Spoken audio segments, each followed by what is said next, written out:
Bem-vindos a Civilidades com Naomi Schölling, um bate-papo sobre temas e problemas da nossa cidade. E estão comigo aqui hoje Cecília Oliveira, psicóloga clínica, Nicolau Sarkis, engenheiro, e João Grande, advogado, e ele foi subprefeito em Pinheiros em 2019. O tema hoje vai ser descarte irregular de entulho.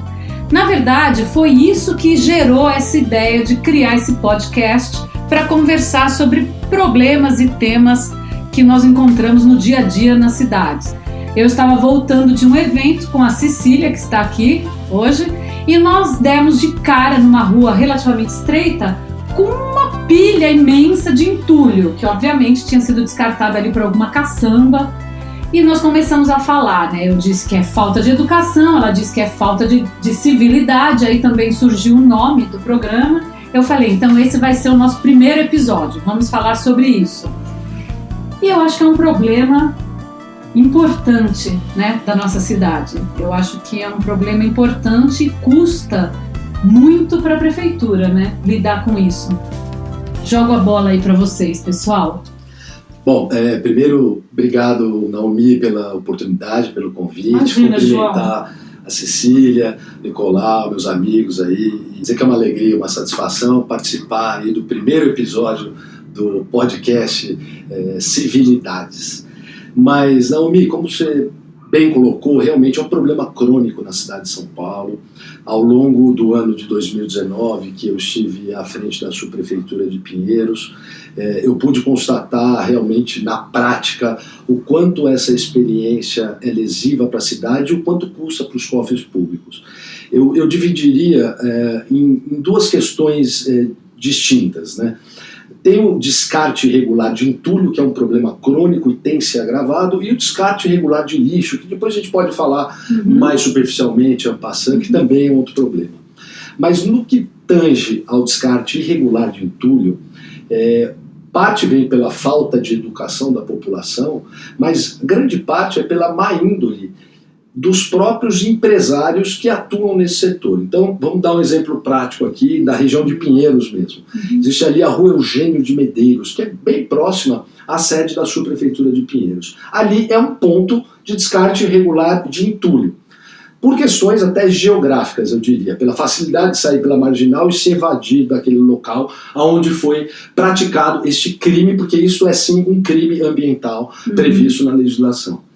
E o que acontece, Naomi, o que a experiência nos mostrou, é que esses empresários, eles cobram, né? Então, quando você faz uma reforma na sua casa, no seu apartamento, você contrata aquela caçamba lá, paga 400, 500 reais para tirar o entulho. E o que esse empresário faz? Ao invés de ele fazer o serviço correto, que é fazer a destinação correta desse resíduo, ou seja, levar isso para um aterro sanitário, fazer a medição, efetuar o pagamento e fazer a disposição final correta desses resíduos, ele simplesmente para no meio da rua e descarta aquilo no meio da rua. Acreditem vocês, não é brincadeira, já fizeram isso durante a nossa gestão à frente da subprefeitura, em plena marginal Pinheiros, à luz do dia, Naomi, à luz do dia.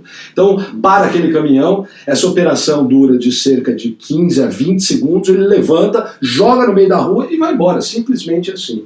E aí, vamos às soluções, né? O que nós podemos fazer para evitar isso, né? E aí começa a esbarrar no problema da legislação brasileira. Aliás, que é um grande problema, a gente que teve aí à frente do executivo, às vezes você tem a vontade de fazer, mas esbarra na legislação, que é uma questão do legislativo. Mas só para concluir, também passar um pouco a palavra aqui para os demais, é uma operação muito rápida e não adianta, olha, eu tenho um filme, o munícipe leva lá na subprefeitura, João, eu estou com um filme aqui gravando com a placa do carro, eu não posso fazer nada. Isso, a legislação exige que seja em flagrante. Não acredito. Então, quer dizer, eu tenho que estar lá com a GCM, com a Polícia Ambiental, todo mundo ali fazendo, esperando, tocaia. Você tem que ter um policial, pelo menos, em cada esquina da cidade. Exatamente. Agora, uma coisa que tem mostrado o resultado, depois eu falo um pouco mais já para encerrar essa minha fala inicial, é a parceria com a iniciativa privada. Então, nós fomos procurados por diversos condomínios ali da região que se dispuseram a investir em tecnologia, câmeras, efetuar uma parceria de fato com a subprefeitura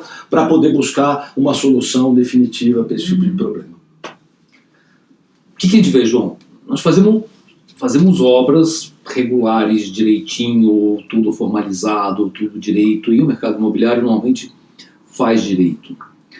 Para conseguir o alvará, eu preciso dizer para a prefeitura onde eu vou levar o entulho, se vai para um aterro regular, preciso mostrar que eu preciso mostrar que o aterro do outro está regular para eu poder jogar o entulho lá, e a cada caminhão que sai está registrado que caminhão que foi, que placa, para onde saiu, e na volta ele precisa me entregar o recibo de que ele chegou lá no aterro e o aterro recebeu aquele meu entulho. Então cada caminhão que sai daqui eu preciso ter minha fichinha que ele saiu tal hora, que ele voltou tal hora e descarregou lá em tal hora. Então, tá? assim, em grandes empreendimentos, a princípio, a coisa estaria bem mais ordenada, regulada. Na prática, eu não sei se ele foi lá, mas ele trouxe o papel dizendo que recebeu meia hora, uma hora depois que saiu da minha obra.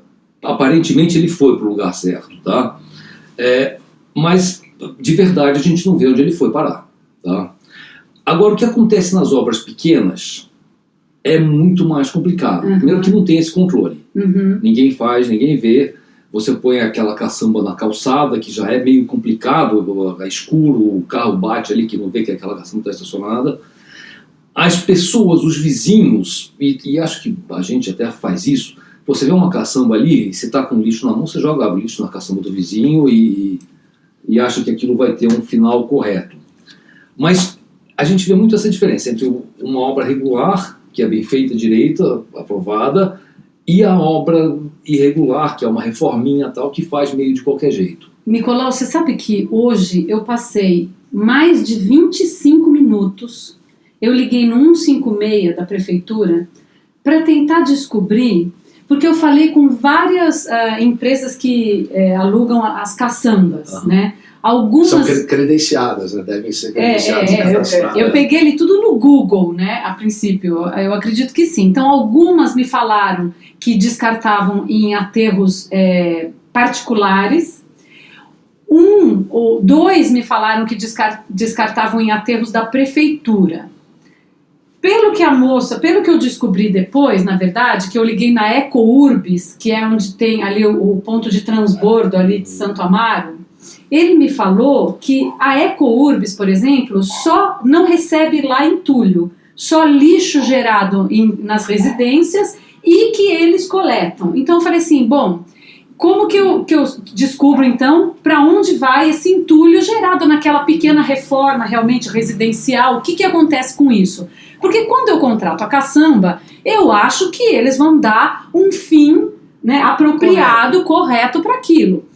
Pois o moço não soube me dizer e falou, liga na prefeitura, no 156. Liguei no 156.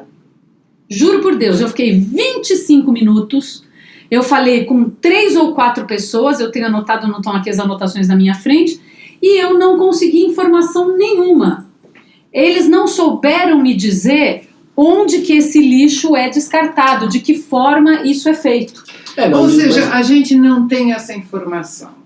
E aí, como consumidor, eu vou dizer da minha experiência, né? Primeiro essa coisa, se você aluga uma caçamba e põe na frente da sua reforma, em 2 horas tem sofá, cocô de cachorro, resto de livro, tem de tudo ali, resto de planta, vaso, terra, etc. E a tua caçamba, a caçamba que você alugou, você contratou que só teria entulho. E você não pode garantir isso. Eu tenho até que fazer um meia-culpa, mas eu peço em geral, sabe? Às vezes eu vejo pessoas uma não caçamba, pedem, elas veem a caçamba e a oportunidade. E aí eu vou amarrar com o que você falou, que é a questão da índole. Né? A índole de algumas pessoas que querem resolver o próprio problema. E não enxergam que existe um problema que é mais amplo, é da cidade, é do vizinho, é de todo mundo, é do cara, da pessoa que contratou a caçamba, né? E aí, quem contrata, em geral, não pergunta onde que vocês vão despejar, como é que vocês me provam que estão fazendo direito. Mas você considera que, uma vez que você está pagando uma empresa que é credenciada pela prefeitura, que deve ser supervisionada, que tem a documentação, você imagina que vai fazer direito. Mas tem gente que também, do lado de cá, não gosta de fazer direito. E aí eu acho que é a índole do cidadão, quando ele paga R$50 para um carroceiro, levar o restinho do entulho dele, que ele reformou o banheiro, soprou azulejo quebrado e tijolo e não sei o quê. Ele sabe, né, Cecília? Ele sabe que esse carroceiro não vai levar para o aterro. Exatamente, não vai para o aterro. Claro. Né? Sabe que não vai para o aterro, mas ele delega e transforma o carroceiro no intermediário, que vai ser o ilegal da história. E aí o próprio cidadão, o próprio munícipe, passa a participar, né, ser um coautor desse praticamente crime ambiental, na medida que ele sabe que o carroceiro não vai dar a destinação adequada. Mas ele se considera limpinho, e depois ele sai reclamando que a subprefeitura não limpa. Mas eu queria complementar, Cecília, você fez uma colocação muito, muito oportuna em relação ao munícipe que destina aquilo no carroceiro. Mas é um problema que está se agravando na cidade, que as pessoas estão começando a tomar conhecimento. Então, eu acho muito oportuno, mais uma vez, esse podcast que a Naomi está proporcionando aqui, teve essa iniciativa, para também divulgar esse problema, para que as pessoas conheçam e passem a não contratar caçambas que sejam suspeitas, que passem a se informar quem são os empresários por trás dessas caçambas, se realmente eles vão dar a destinação final adequada a esse entulho. Eu acho que esse é o tema, é as civilidades. Exato. Porque o cidadão tem que se sentir responsável pela cidade em que ele mora. O cidadão tem que olhar o cara que jogou o lixo, sei lá, pela janela do carro, a garrafinha, a latinha de cerveja, de Coca-Cola, que jogou pela janela, tem que ir lá e chamar a atenção, sabe? Eu faço isso, eu buzino para quem joga lixo pela janela. Eu também. Né? Eu aborreço. Eu tomo conta da minha rua, por exemplo. Se as pessoas começam a jogar, eu moro em frente a uma praça, era frequente ter gente lá despejando resto de coisas, lixo, saco de lixo, porque não quero na porta da minha casa, eu ponho lá na praça. E assim, eu era aquela que ia lá e dizia, olha, lixo não. Você quer usar a praça? Tá legal, mas deixa limpa. A praça é de todo mundo. É uma praça que sobreviveu sem morador de rua, por exemplo, porque, olha, não é para morar, é para todo mundo aproveitar. Eu acho que o cidadão tem que se encarregar, sabe, e se responsabilizar, seja ele o que finge que não tem nada a ver, seja aquele que faz direito, mas que tem limitação ou fica constrangido de chamar a atenção de quem está fazendo errado. Cecília, acho que você tocou num ponto muito importante, que é a questão de que a cidade é de todos, né? A cidade é a nossa casa, a gente tem que tratar com respeito, mas as pessoas não se tocam. Aliás, eu vou até entrar num assunto que você falou, que descarte de outro tipo de lixo, mas antes, eu descobri também que os ecopontos podem receber entulho, né? Mas aí a moça da prefeitura, essa informação a moça da prefeitura me deu, que eles recebem entulho, mas é só 1/4 de caçamba. Tem um volume, acho que são 8 sacos, aqueles sacos de ráfia, que corresponde, acho que a 1/4 de caçamba. Então tem um limite de volume. São pequenas reformas. Então a gente espera, né, que a pessoa que tem um carroceiro sejam conscientes, né? E se vocês toparem fazer, lógico, você ganha 50 contos, 60 contos, um 100zinho para se livrar ali de um lixo, né, que surgiu ali de uma pequena reforma, por favor, tenha consciência, leve de fato para um ecoponto, né? Eu acho que as pessoas às vezes até se preocupam com isso, falam onde você vai levar, eu tenho certeza que tem pessoas que perguntam, então tem que ter essa consciência para fazer esse descarte, né? O engraçado, todo mundo está acostumado a separar lixo, a separar papel, lixo orgânico, plástico, todo mundo está fazendo isso naturalmente. Esse entulho, que é um problema muito maior do que a garrafinha de plástico, ninguém se preocupa onde ele vai parar. É verdade. Então, você faz a sua reforminha, bota o entulho na caçamba e não se preocupa para onde ele vai. Mas aí a sua garrafinha de Coca-Cola está lá bonitinha no lixo reciclável. Não faz muito sentido essa... É como se fosse, isso aqui é o plano da prefeitura, ela vai resolver de alguma forma. Quando o plano da prefeitura não sou eu que pago. E na prática está pagando o triplo quando a prefeitura faz esse tipo de serviço. Quando a prefeitura faz qualquer serviço, somos nós que pagamos. Exatamente. E a impressão que não tem, isso é da prefeitura. Esse é outro fato que as pessoas não se lembram, né? Agora, o que é legal... Que nós que pagamos. Pois é, mas pegando um gancho nisso que o Nicolau trouxe aqui, eu estava me recordando aqui do ano de 2019, enquanto estávamos lá na subprefeitura de Pinheiros, uma das medidas que nós tomamos, e que já havia previsão legal e previsão em contrato, é justamente você agir com inteligência para resolver o problema. Então a legislação permite, nós temos lá o programa Tapa Buracos. Né? Então tapa buraco, 40 mil buracos, foi uma grande força-tarefa que foi feita. Obviamente que é um problema recorrente, nunca vai acabar o buraco da cidade, está sempre tapando, recapeando, etc. Mas uma das medidas que nós tomamos lá na subprefeitura de Pinheiros foi exigir que as empresas do tapa-buraco usassem até 30% da sua matéria-prima com entulho. Ótimo. Então nós precisamos mobilizar o Legislativo Nacional, a Câmara, o Congresso Federal, a Câmara e o Senado, para que façamos uma lei que obrigue toda a construção civil a utilizar um percentual de matéria-prima de entulho. Quer dizer, isso você cria valor para esse entulho que hoje é descartado. É exatamente igual ao que ocorreu com as latinhas de alumínio. Latinha de alumínio era descartada porque não tinha nenhum valor. Quando se viu que havia um valor, hoje tem catador de latinha que eles catam e vão vender aquilo. Então, quando você agrega valor naquilo, passa a haver um interesse comercial e você, de alguma maneira, são medidas ainda paliativas, mas um conjunto de medidas. Educação da população, credenciar as empresas corretas, quer dizer, uma série de medidas que, em conjunto, vão trazer um resultado a médio e longo prazo. Eu acho que um outro lado disso é ter uma legislação simplificada e eficiente, né? Porque isso também permite que você, na outra ponta, eduque a população, dizendo a regra é XYZ, porque quando a gente tem milhares de regras e leis e cada subprefeitura tem um critério, o cidadão também fica meio perdido, porque onde que ele vai procurar essa regra, onde... Eu lembro quando eu tive que alugar uma caçamba, meu Deus, como que eu vou saber quem é credenciado? Como é que eu vou saber como é que faz? Sabe, quer dizer, você também, todo cidadão tem aquela preocupação, quanto custa isso, vai me onerar, vai pesar no orçamento. Então, essa coisa de você ter claro como e onde e poder encaminhar isso com uma certa facilidade, ajuda você, inclusive, a instrumentalizar o outro que não sabe. Né? Porque assim, olha gente, é simples, é só telefonar no 156 se for o caso, ou telefonar para tal serviço, tem a regra especificada no site e tal. Então, essa coisa de facilitar e de ter critérios para encaminhar.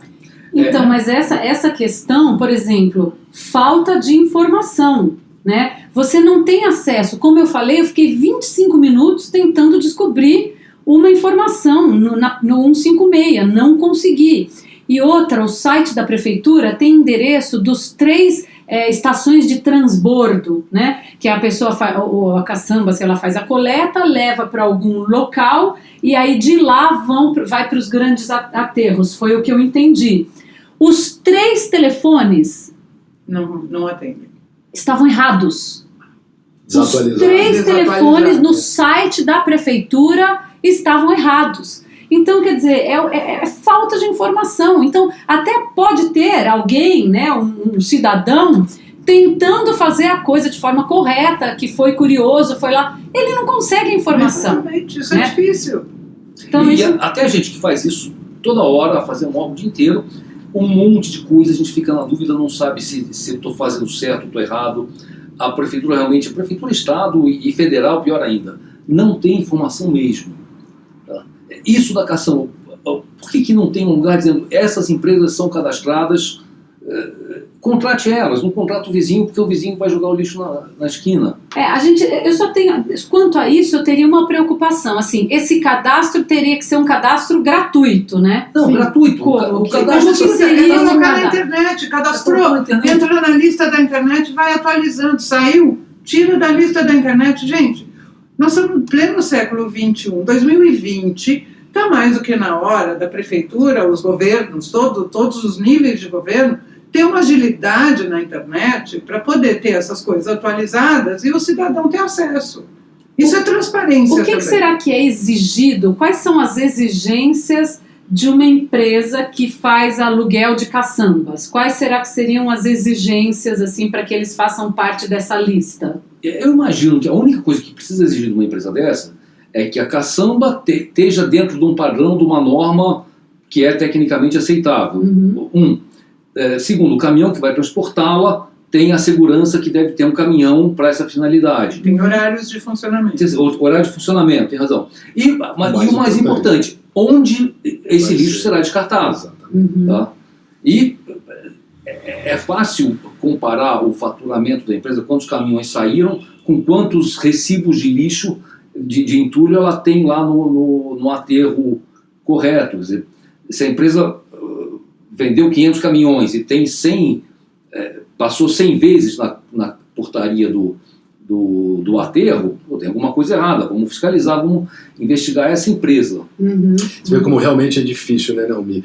O Nicolau, que atua nessa área, né, ele é engenheiro, ele está no dia a dia com obras, não tem essa informação, não sabe qual empresa tem boa índole, qual está imbuída de más intenções, qual dos caras. Imagina o cidadão comum que um dia resolve fazer uma obra num banheiro e o que ele faz com tudo? A gente fica vendido, né? A gente fica vendido esperando que a pessoa, a caçamba que você contrata, vai dar um destino correto para aquele lixo. A gente controla para onde vai o lixo. E o meu controle, não vou dizer que é correto, controlo 60%, 70% do que vai. Tem alguma coisa que a gente acaba não vendo. Pode ser que ele descarte também na rua, eu acho que não. Porque as empresas são sérias, trabalham há bastante tempo e tal. Mas você vai fazer a sua casa, não dá para saber mesmo de onde, quem é a empresa, onde vai. Você, na prática, liga para 3 ou 4, chama mais barato, pronto, e está resolvido o problema. Agora, aí tem uma outra questão, porque até recentemente eu tive que trocar um encanamento aqui de casa, eu tive que contratar caçamba. E como eu falei com algumas pessoas entre ontem e hoje, uma das coisas que uma das moças me falou é assim: em geral, quando cobram muito barato, é que eles realmente descartam em qualquer lugar. Será que isso procede de fato? Porque realmente, entre algumas com quem eu falei, tinha uma diferença assim, tipo de R$100. Por exemplo, umas eram 280 e outras eram 385. Então, há ali uma diferença de R$100. Será que...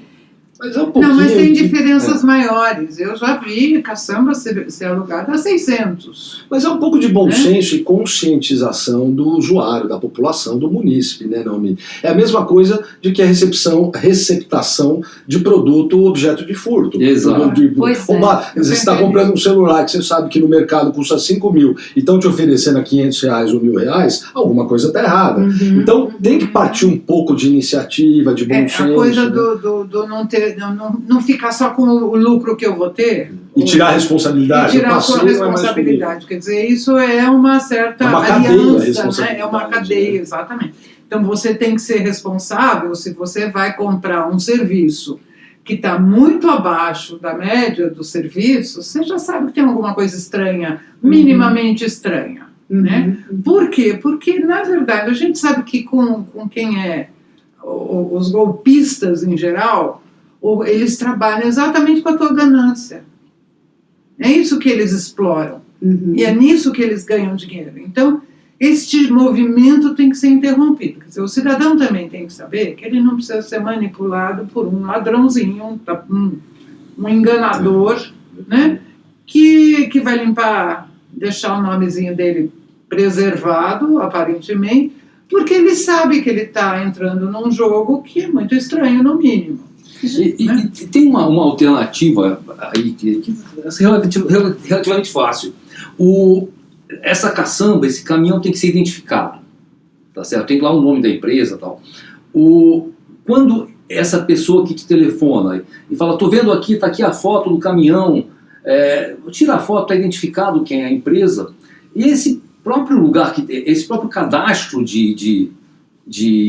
das empresas que são cadastradas, pode ter ali, você pode até grampear essas fotos no cadastro. Olha, o cara é cadastrado, mas tem, apesar de não poder fazer nada criminalmente, juridicamente, mas dá para grampear a foto dele jogando tudo descartado ali.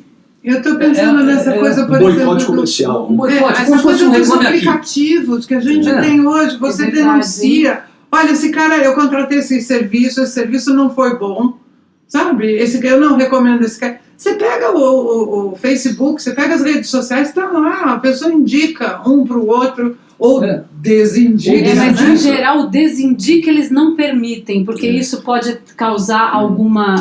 Mas você pode muito bem dizer, eu estive em tal lugar, fui mal atendida, você pode dizer de um serviço que uma não iniciativa foi... do cidadão, né? Eu acho que uma o poder iniciativa público... pessoal você pode. Gente, E você tem o Reclame Aqui, por exemplo. Mas olha, deveria eu ter tô um pensando... 5/6 às avessas para fazer esse tipo de crítica. Essa ideia de um aplicativo seria legal, né? Mas cria essa... Bom, mas você não está fazendo... Não um de prefeitura. Você tem a foto, né? Você tem a foto, você não está falando alguma coisa que é uma inverdade, né? Você tem como comprovar... Eu hoje estava ouvindo uma entrevista no rádio, que eu acho que o exemplo se acopla, é perfeito. Sobre a questão do trabalho escravo, o análogo à escravidão, existe uma lista de quem foi flagrado com trabalhadores em condições análogas à escravidão, que está na internet do governo do Estado, do governo federal. Mas quanto a isso, trabalho escravo, trabalho infantil, corrupção, cada vez mais os contratos que nós estamos assinando com algum fundo, com algum investidor, com algum banco, tem lá umas 5, 6 cláusulas pesadas dizendo: se eu fizer alguma coisa de trabalho escravo, se eu me envolver com corrupção, se eu me envolver com trabalho infantil, ele vai me matar, isso vai me rompe o contrato, tem umas penalidades enormes. Ou não vem financiamento. Mas não precisa nem lei. Eu não a sociedade, posso fazer isso das porque o meu contratante não permite, então não faço.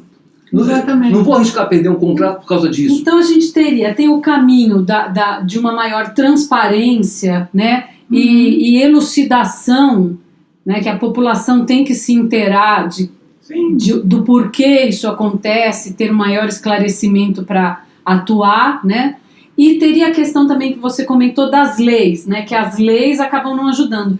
Isso que eu falo, que eu penso sempre, assim...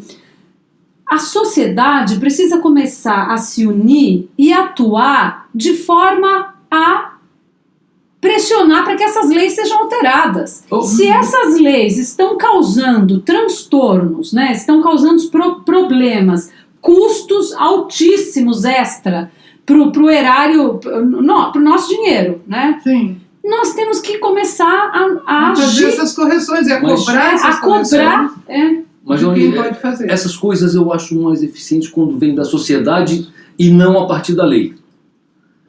Quer dizer, como nesse caso, os meus contratantes estão me exigindo algumas coisas e eu cumpro, não porque tem uma lei, porque o meu contratante está mandando. Não, eu concordo, mas e se a lei é uma lei ruim que está gerando mas é um conjunto de medidas, né? Eu acho que uma coisa não exclui a outra, né? Eu acho que a gente tem que agir em diversas frentes ao mesmo tempo, simultânea.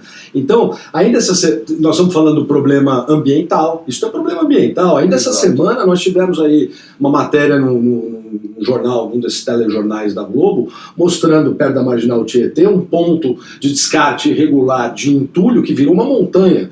Então você tem um problema de um curso, quando um empresário mal intencionado joga no meio da rua, e aí a prefeitura fica sabendo quando telefonam, vai lá correndo para limpar e sugere um curso para limpar o meio da rua. Mas você tem um problema ambiental onde está se montando uma montanha de entulho. Então acho que a gente tem que agir. Essa semana mesmo, esses vídeos de WhatsApp, né? A gente viu uma senhora na frente de um bar varrendo um lixo ali, jogando para baixo do bueiro. Acho que todo mundo viu isso. Estamos aqui em janeiro de 2020, isso circulou agora.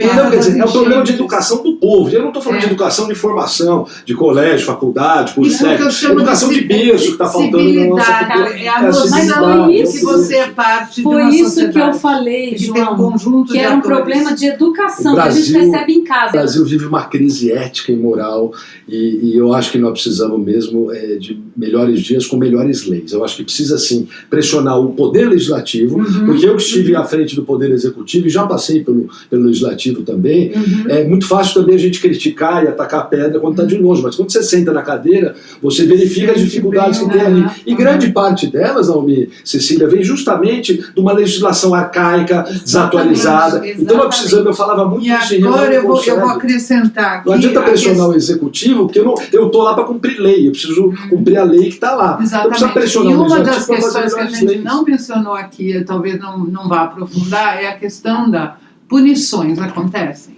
Pois é muito difícil. Quanto acontecem? Vai ficar disputando só no jurídico, entendeu? E pagando advogado e o processo correndo, que é o que a gente assiste no geral. As pessoas atravessam as regras, agem ilegalmente e na hora de uma punição elas conseguem se isentar porque elas são donas de empresa, porque elas têm bons contatos, ou porque elas têm bons advogados, ou porque o dinheiro não acabou.